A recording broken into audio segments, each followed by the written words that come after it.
SLT Mobitel Fiber, the fiber of the nation. SLT Mobitel Fiber, the fiber of the nation. Surf Excel නම් භාගයයි මාසයකට වඩා රිදි සෝතයි.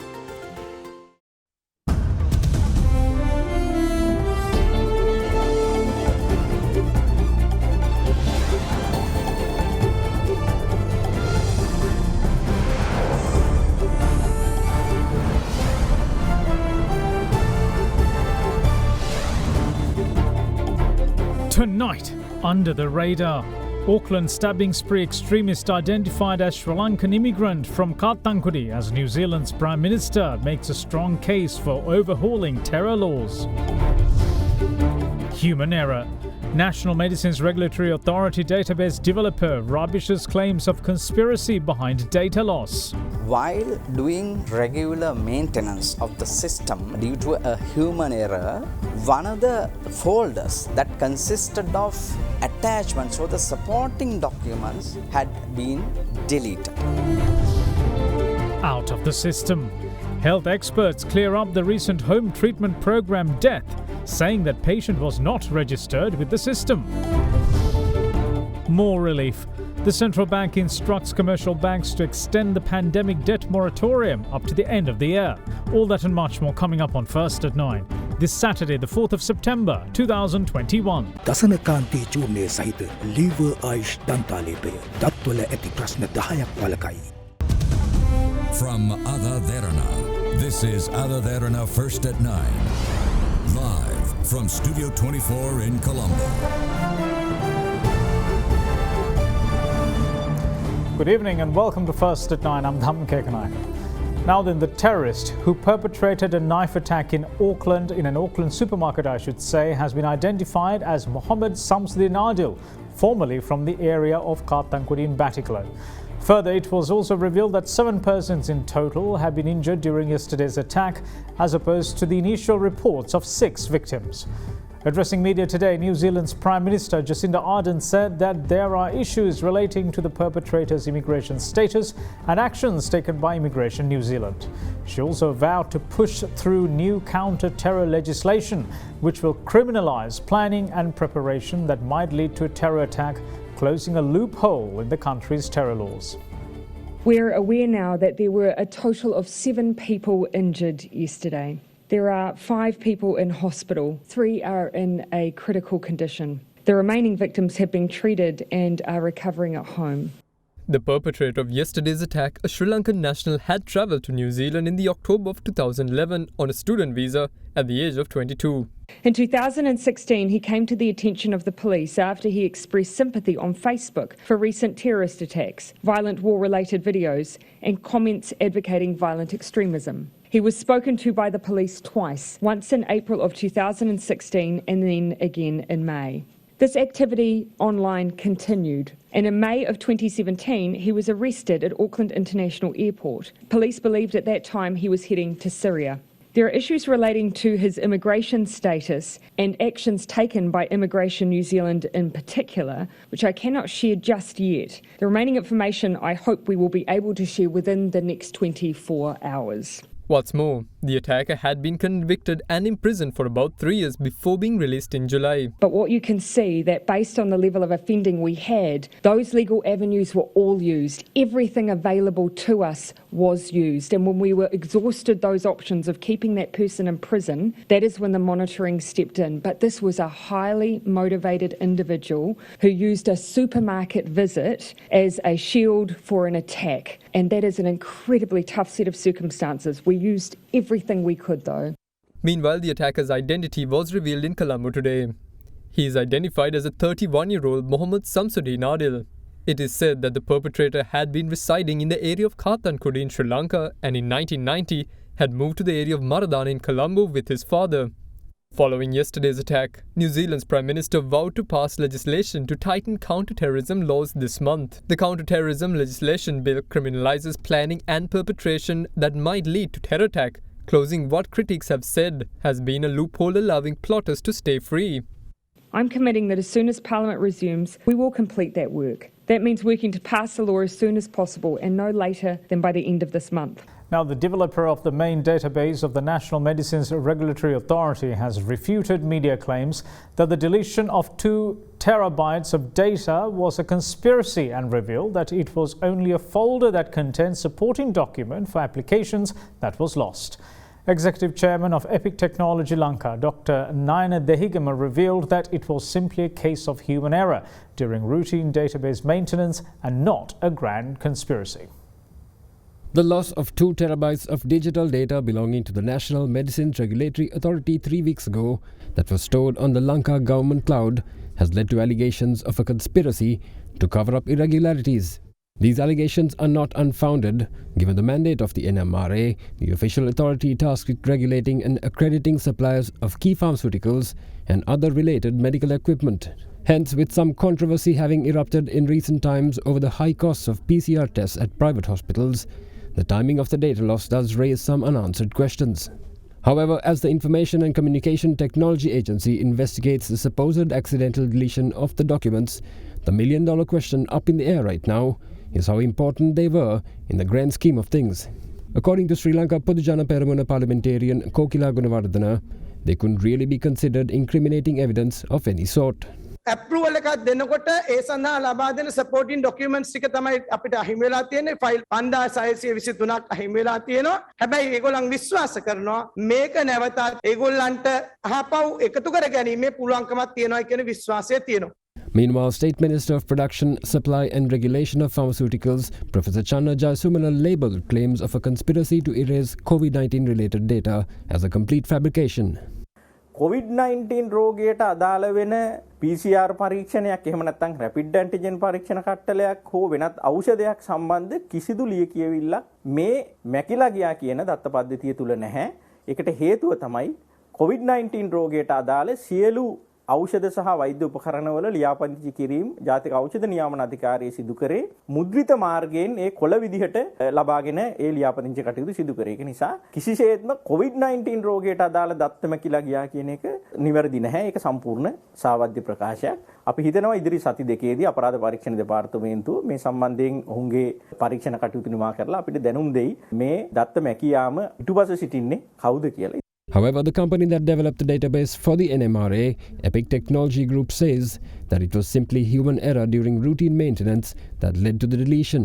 It was our responsibility to do the maintenance to the system. So we have assigned qualified and certified engineers to carry on with the day-to-day maintenance. So, however, in July, while doing this regular maintenance of the system, we found that due to a human error, one of the folders that consisted of attachment supporting documents, which is actually part outside the main database.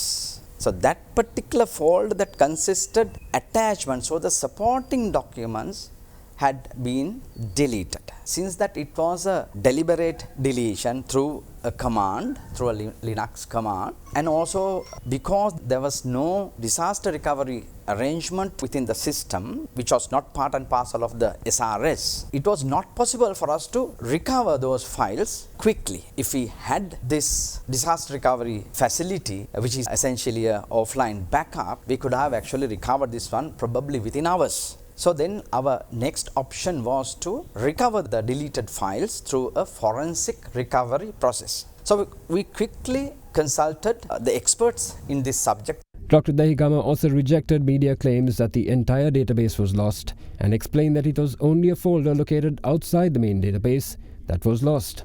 I also wanted to tell you that even though some media reported that the database had been deleted and there are no all important data has been deleted, that is not true.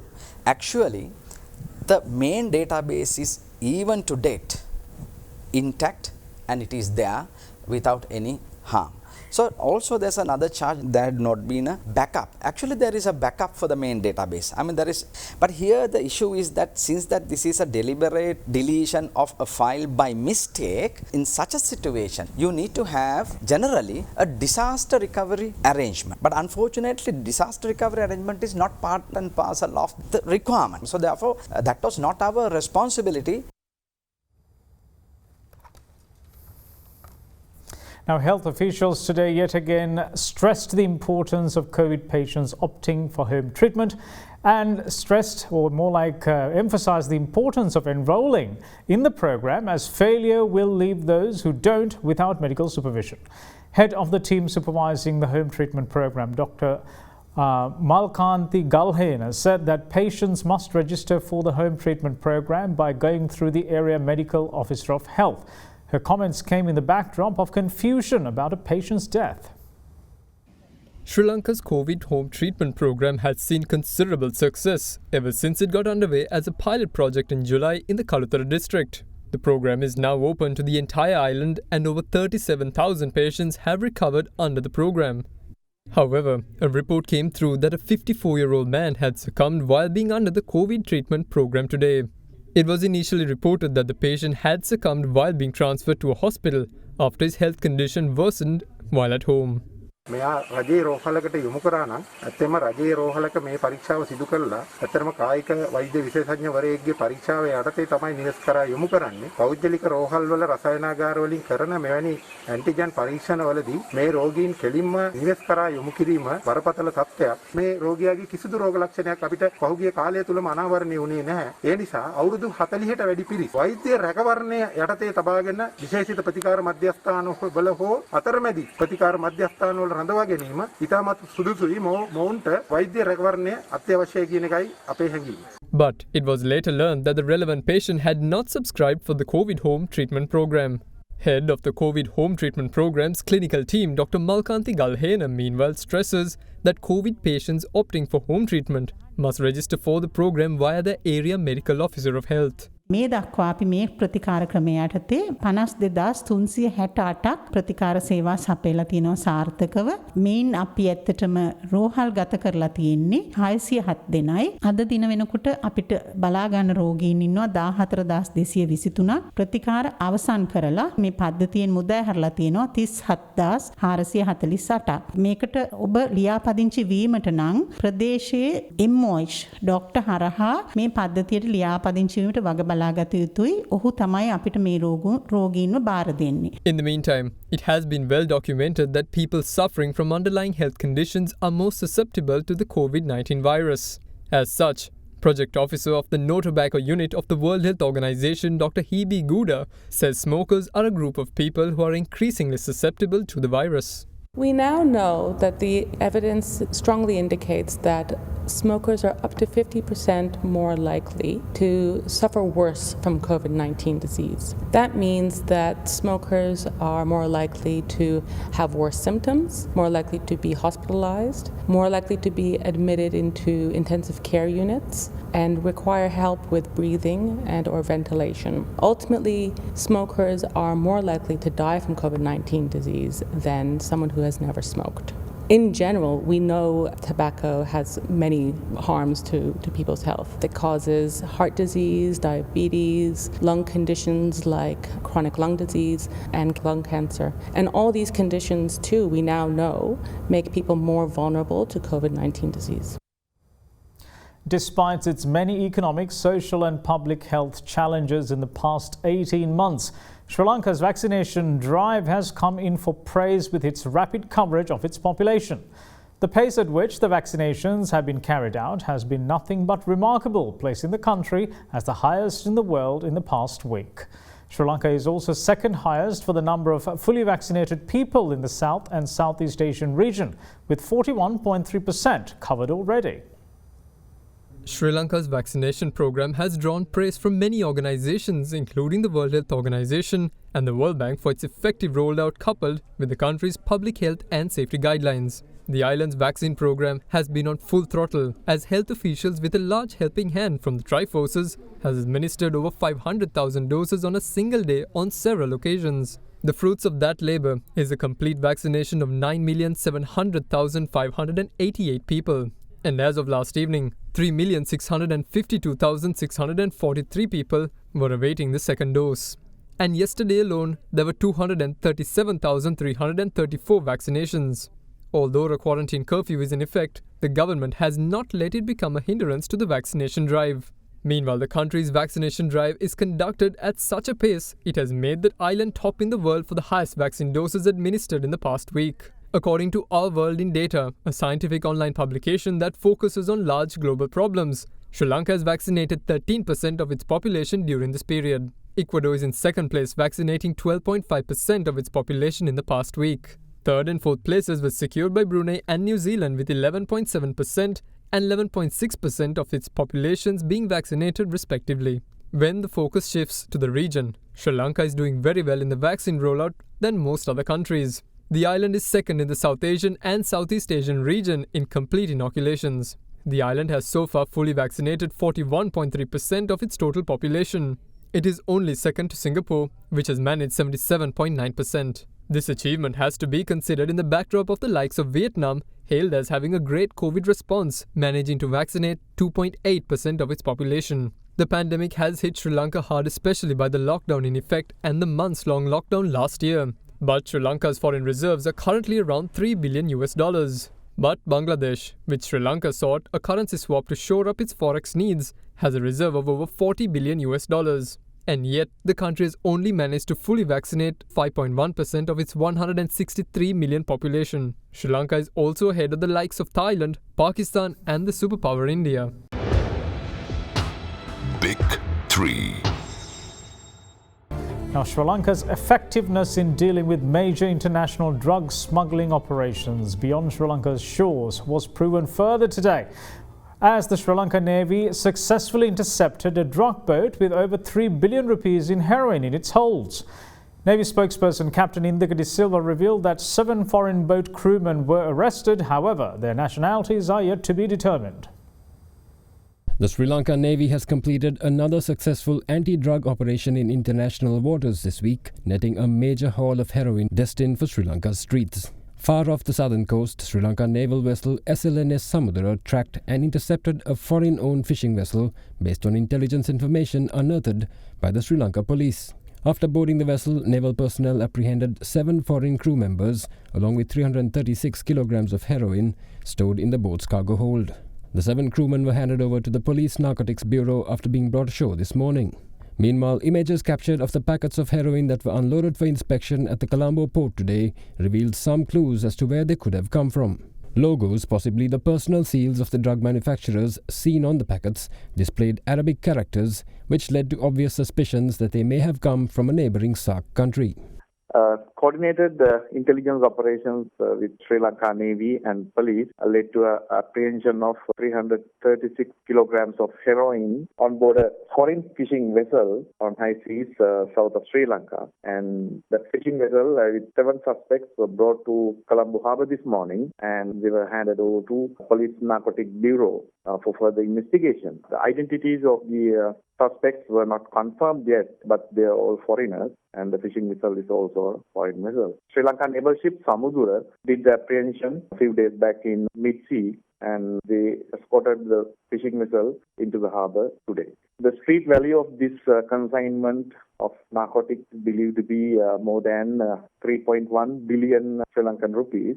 After inspecting the drug haul and conveying the congratulations of President Gotabaya Rajapaksa to the naval personnel involved in the operation, Defence Secretary General Kamal Gunaratne stated that the government was determined to continue high-seas interceptions of smugglers and once and for all bring an end to the country's drug scourge. මේකෙන් කී දෙනෙකුට එකපාරක් පාවිච්චි කරන්න තියනවාද කියන එක ගණන් හදලා හිතා ගන්න පුළුවන් අපිට. ඉතින් මේක අපි අල්ලගත්ත පළවෙනි කුඩු තෝගයක් නෙවෙයි. මේක අපි අල්ලගන්න අවසාන කුඩු තෝගයක් නෙවෙයි. අපේ මව්බිම මත්ද්‍රව්‍ය වලින් තොර භූමියක් කරන්න පුළුවන් නම් අපේ අනාගත පරම්පරාව මත්ද්‍රව්‍ය පාවිච්චි නොකරන ජාතියක් විදියට අපිට ලෝකයට ඉදිරිපත් කරන්න පුළුවන් නම් අපේ අවසාන කාලය සන්තෝෂයෙන් ගත කරන්න පුළුවන් වෙයි. The government's news portal said today that the country has been made aware of the UK Home Secretary has decided to maintain the proscription of the LTTE as a terrorist organisation under the UK Terrorism Act No. 7 of 2000. The Home Secretary's decision, which has been taken following the judgment of the Proscribed Organisations Appeals Commission, rejects the application of an LTTE front organisation to deproscribe terror outfit in the UK.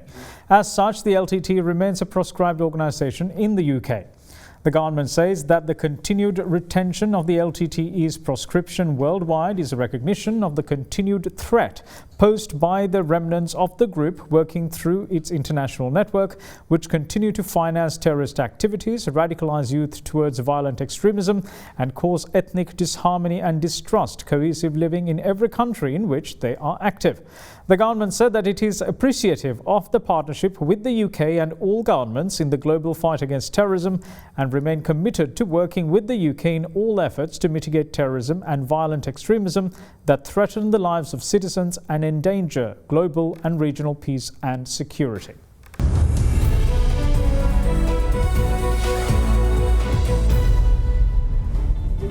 Welcome back. This is First at 9. Now, licensed commercial and specialised banks have been instructed by the central bank to extend the debt moratorium to pandemic-affected businesses and individuals.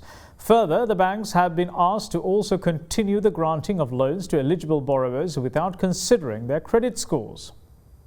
The central bank has issued a circular to all licensed commercial banks and licensed specialized banks to extend the pandemic-related debt moratorium for affected businesses and individuals up to the 31st of December 2021. Accordingly, the central bank circular says that it was issued to give effect to the scheme in a consistent manner across all licensed banks. It also adds that licensed banks may offer additional concessions to borrowers in a way that the overall benefits to borrowers are not less than the benefits offered under the circular. With that, the circular calls on banks to continue with deferment or restructuring of credit facilities in the performing category as at the 1st of September and offer concessions for credit facilities in entities or individuals in the non-performing category as of the same date. In addition, the central bank has also instructed banks not to decline loan applications from eligible borrowers under this scheme based on an adverse crib record. Further, banks have also been instructed to report such deferments or restructuring so that participation in the scheme will not have an impact on future crib scores. And that's it from all of us here at First at 9. Thanks for watching. Bye-bye.